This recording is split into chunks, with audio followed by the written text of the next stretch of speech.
안녕하세요. 구름책방 구독자 여러분. 오늘도 여러분에게 소개해드리고 싶은 책이 한 권 있어서 영상을 만들어 봅니다. 사실 이미 많은 분들이 이 책을 읽어보셨다고들 하는데요. 바로 이 책, 불편한 편의점입니다.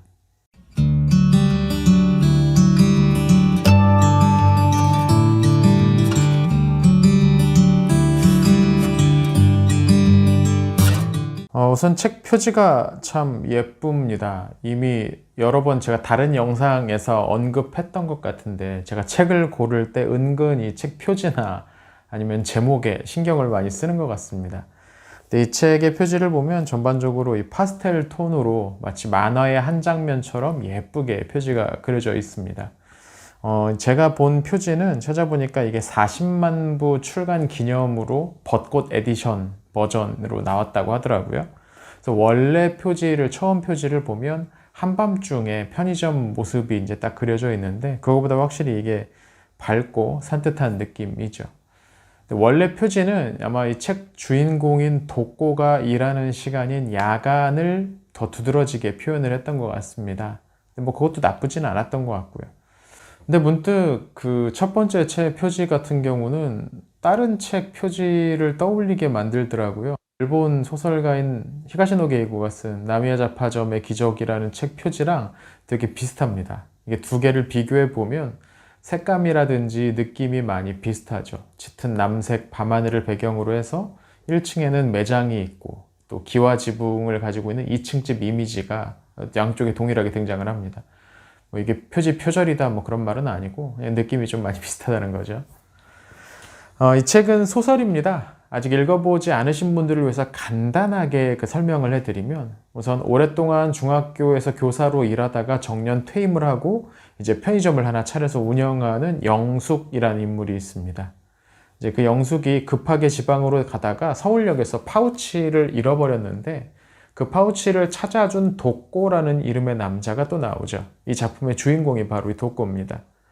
이 독고는 서울역 노숙자였습니다. 근데 큰 덩치에 수염도 잔뜩 자라있는 그 모습이 다른 사람들이 쉽게 다가가기에 조금 어려웠지만, 이 영숙은 오랜 교사 생활을 했던 그 경험 때문이었는지 그 모습에서 올곧은 어떤 성품, 심성 같은 것들을 발견했던 것 같아요. 그래서 마침 자신이 운영하는 편의점 야간 직원이 일을 그만두게 되자 영숙이 이 독고에게 그 자리를 한번 맡아보면 어떻겠냐고 제안을 하는 이야기를 시작을 하는 겁니다. 이 외에 편의점 주간 알바 담당이었던 시연이라는 인물, 공무원 시험을 준비하고 있는 인물이고요. 또 오전 타임 담당이었던 선숙이라는 인물이 함께 일하고 있는 멤버들입니다.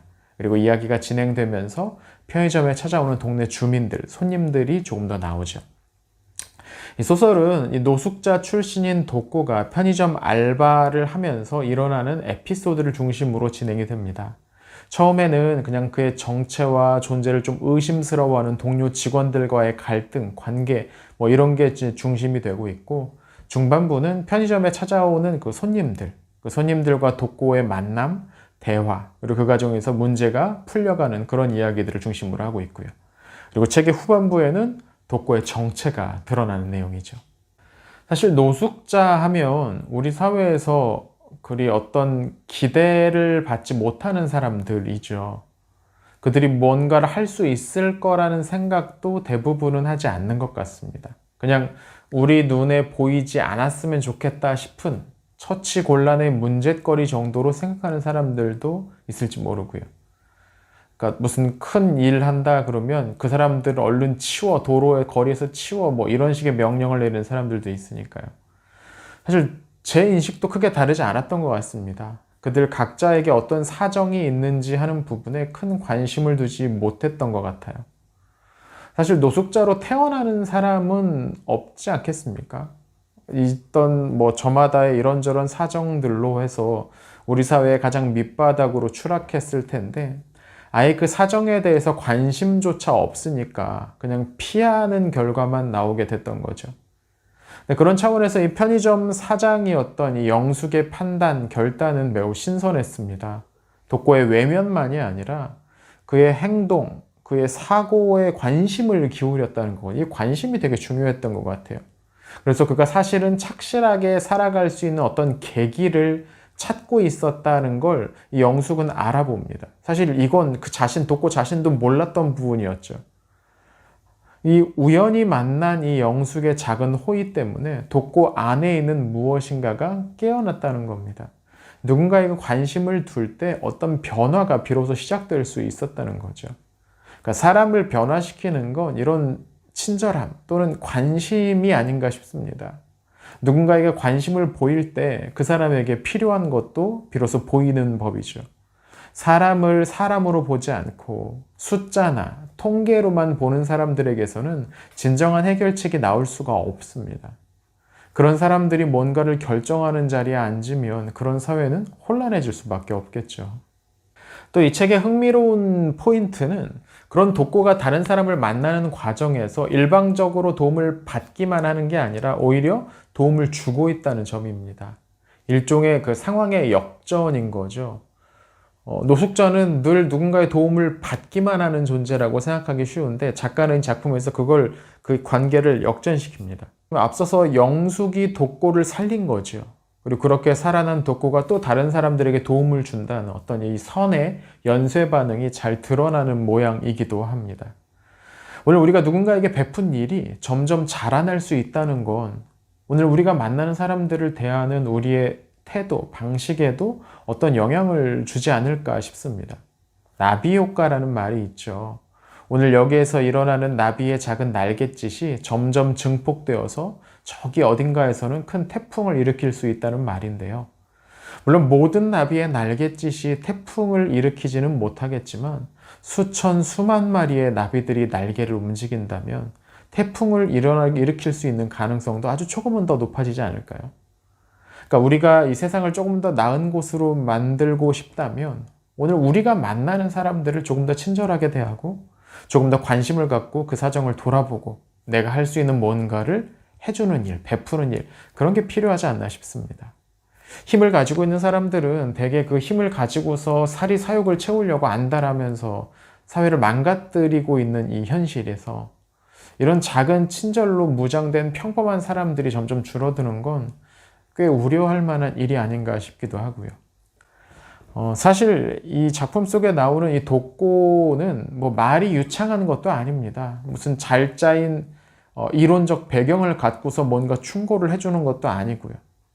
그리고 종종 그 것들을 보면은 야 그냥 운 좋게 맞아 떨어졌구나 싶은 적도 적지 않죠. 뭐 매번 독고가 하는 말이 그 사람에게 정말로 필요하고 지금 딱 떨어지는 어떤 말이었다면 오히려 좀 더 개연성이 떨어진다고 이야기할 수 있겠죠.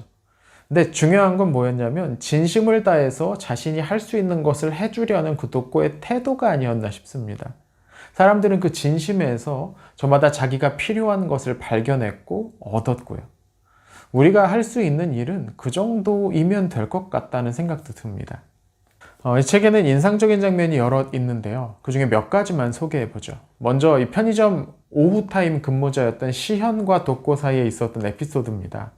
시현은 앞에서 말씀드렸던 것처럼 몇 년째 공무원 시험을 준비하고 있는 평범한 청년입니다. 20대 후반에. 하지만 날이 갈수록 이 경쟁률이 자꾸 올라가면서 좀처럼 원하던 결과를 얻지 못했죠. 처음에는 이 시현도 독고를 좀 의심스럽게 바라봅니다. 근데 시현이 JS라고 부르는 이 진상 손님을 말해요. 이 JS 때문에 곤란에 빠졌을 때 시현으로부터 일을 배우고 있던 독고가 나서서 그 진상을 쫓아내주면서 생각이 바뀌기 시작합니다. 사장의 부탁으로 이 시현이 편의점 일을 처음 하고 있는 이 독고에게 이런저런 일들을 가르쳐 주는데 예상보다 빨리 능숙해지는 독고를 통해서 시현 씨는 가르치는데 재주가 있는 것 같다는 말을 듣게 됩니다. 그리고 이 말이 시현 인생의 전환점이 되죠. 20대 후반인 이 시현은 시간이 지나면 지날수록 자신감이 떨어지고 있었던 것 같습니다. 몇 년 동안 이어지고 있는 공무원 시험 준비도 점점 힘이 빠지고 있었죠. 겉으로 볼 때는 되게 밝아 보였는데 속으로는 연약한 부분을 가지고 있었던 그런 캐릭터였던 것 같아요. 근데 그런 시현이 독고의 제안을 따라서 편의점 포스기를 사용하는 방법을 그 유튜브 영상으로 찍어가지고 올리면서 많은 사람들이 그 영상에 호응을 했던 겁니다. 그리고 결국 그 영상을 본 다른 편의점을 운영하는 그 사장으로부터 자신이 운영하는 편의점들 중에 하나의 그 점장을 좀 맡아줄 수 있겠냐는 일종의 스카우트 제의를 받게 된다는 이야기죠. 이 즈음 시어는 독고를 통해서 누군가를 돕는 일이 보람 있다는 것을 체험을 했고 자신에게 그런 능력이 숨어 있다는 것을 깨닫습니다. 독고를 가르쳐 주듯이 다른 사람을 위해서 차분하게 영상으로 설명을 했던 것이 의외로 반응이 있었던 거죠. 전 여기에서 누군가를 돕는 일이 보람 있다는 것을 체험하는 바로 그 경험이라는 부분이 인상적이더라고요. 온통 자기만 생각하면서 다른 것들을 볼 수 있는 여유가 없는 사람들이 일으킨 그 문제들, 그런 것들을 보면 더더욱 이런 부분이 필요하지 않나 싶습니다. 우리는 누군가에게 도움을 받을 뿐만이 아니라 도움을 주는 경험을 할 필요도 있다는 거죠. 책 후반의 에피소드 중 하나도 기억이 나는 장면이 있었는데요. 편의점 사장인 영숙에게는 아들과 딸이 한 명씩 있었어요. 근데 이 사장의 아들이 어머니한테 계속 와서 그 편의점 팔아서 자기 사업 자금을 대달라고 하는 말을 하고 있었죠. 근데 어머니는 편의점을 팔 생각이 없었는데 그 이유가 뭐냐면 본인은 교사 정년퇴임을 했으니까 그냥 연금 받아서 혼자 사는 데는 별 지장이 없었지만 이 편의점에서 일하는 그 직원들의 생계가 여기 달려 있는데 뭐 그 사람들 줄 수 있는 월급만 나와도 뭐 괜찮겠다 싶은 생각으로 편의점을 계속 운영을 하고 있었던 거예요. 그래서 이 아들이라는 놈이 그 직원들을 내쫓을 계획을 세우는데 그 중에서 가장 큰 난적이 바로 이 독고였다는 거죠. 자기 말이 안 통해요. 내가 사장 아들이니 어쩌니 해도 말도 잘 안 듣고. 그래서 이 사장 아들이 이 독고의 뒷조사를 해서 뭔가 약점을 찾아서 그를 쫓아내려는 계략을 꾸밉니다. 그리고 이때 그 뒷조사를 담당했던 것이 전직 형사였던 곽씨라는 인물이었죠. 근데 이야기는 뭐 여차저차해서 결국 이 곽씨가 독고의 편이 되는 것으로 끝납니다. 이게 이 독고라는 인물이 가진 매력인데요. 누구든지 그와 옆에 와서 대화를 좀 하다 보면 자연스럽게 그의 편이 된다는 거죠. 아무튼 이 곽씨가 이제 편의점 일을 그만두기로 한 독고 대신에 그가 하던 일, 야간 알바를 이어받기로 합니다. 떳떳하지 않은 사람 뒷조사 같은 일을 그만두고 좀 정정당당한 일을 하겠다는 거죠. 근데 이때 자신의 행동 때문에 깨어진 그 가정 이야기를 하게 돼요. 그러면서 이 고민을 토로하는 곽씨에게 독고가 해준 조언, 격려 부분이 인상적이었습니다. 독고는 곽씨에게 손님에게 하듯 하라고 조언을 합니다. 손님한테 대하듯 가족에게도 친절하게 대하라는 거죠. 이때 이 곽씨의 생각을 작가는 이렇게 묘사하는데요. 따지고 보면 가족도 인생이란 여정에서 만난 서로의 손님 아닌가. 귀빈이건 불청객이건 손님으로만 대해도 서로 상처 주는 일은 없을 터였다. 생각해보면 밖에서는 아주 예의 바르게 보이는 사람들도 집에 와서는 가족을 대할 때 되게 함부로 대하는 일들이 적지 않은 것 같습니다. 작가의 말처럼 정말 차라리 가족을 손님처럼만 대하더라도 그거보다 훨씬 낫겠다는 생각, 꽤 공감이 가기도 합니다. 생각해보면 나랑 같이 살아가는 가족이라는 사람들은 그만큼 나의 못난 부분들, 흠 있는 부분들을 더 오래 보고 참아줬던 사람들인데 나에 대해서 그렇게 오랫동안 더 많은 호의를 베풀어줬던 사람들에게 더 함부로 한다는 건 되게 이상한 일이죠. 그리고 이 부분 읽으면서 그 C.S. 루이스가 했던 말도 살짝 떠올랐는데 이건 다음 영상에서 한번 제작을 해보도록 하겠습니다. 책의 마지막 에피소드 중에는 마스크와 관련된 이야기가 등장을 합니다. 시국이다 보니까 자연스럽게 마스크도 이 소설 속에 등장을 하는데요. 중반부에 마침내 자기가 누군지 알게 된 독고가 과거에 했던 일에 대한 속죄의 마음으로 대구의 봉사활동을 떠나는 이야기가 나옵니다. 기억나시죠? 그 대구에 이단단체 때문에 굉장히 많은 확진자들이 발생하면서 전국에서 자원봉사자들이 몰렸던 아마 그때를 배경으로 했던 것 같아요. 근데 이제 그 봉사활동을 떠나기 전에 서울역에서 자신을 거기에서 불러주었던 영숙과 마지막으로 만나서 대화를 하는 장면이 나오는데요. 그때 영숙이 이렇게 말을 합니다. 사람들이 마스크를 쓰니까 조용해졌어. 다들 너무 자기 말만 하잖아. 세상에 중학교 교실도 아니고 모두 잘난 척 아는 척 떠들며 살아. 그래서 지구가 인간들 함과하게 하려고 이 역병을 뿌린 것 같다. 물론 이게 이 바이러스 확산에 대한 의학적 견해는 아닐 겁니다. 또 이걸 지나치게 확대 해석해가지고 그럼 코로나 걸린 사람들은 다 말이 많아서 걸린 거냐라는 식으로 시비를 걸 필요도 없죠. 문학적 표현으로 보면 좋을 것 같습니다만 또 현실에 대한 풍자도 있는 것 같습니다. 작가의 말처럼 정말 말이 많은, 그것도 잡소리, 개소리가 많이 들리는 그런 세상인 것 같습니다. 정말 말도 안 되는 변명으로 자기의 잘못을 은폐하려고 하기도 하고, 때로는 그냥 우기고 넘어가는 일들도 적지 않습니다. 이게 우리 곁에 평범한 사람들이 그런다고 해도 짜증이 나는데, 텔레비전에 나올 만한 이름 있는 사람들이 그러면 훨씬 더 크게 짜증이 솟아오릅니다. 뭐 계속 나오니까 여기저기에서. 마스크가 그 사람들의 입을 다 막기에는 역부족이었던 것 같은데요. 책 속의 영숙의 말처럼 누군가 이런 사람들 좀 혼쭐을 내줬으면 좋겠다는 생각이 들 때가 많은 요즘입니다. 자, 오늘은 김호연 작가가 쓴 불편한 편의점이라는 소설을 여러분에게 소개해 드렸습니다. 전체적으로 아주 쉽게 쓰인 책이라서 읽는데 그렇게 어렵지는 않으실 것 같습니다.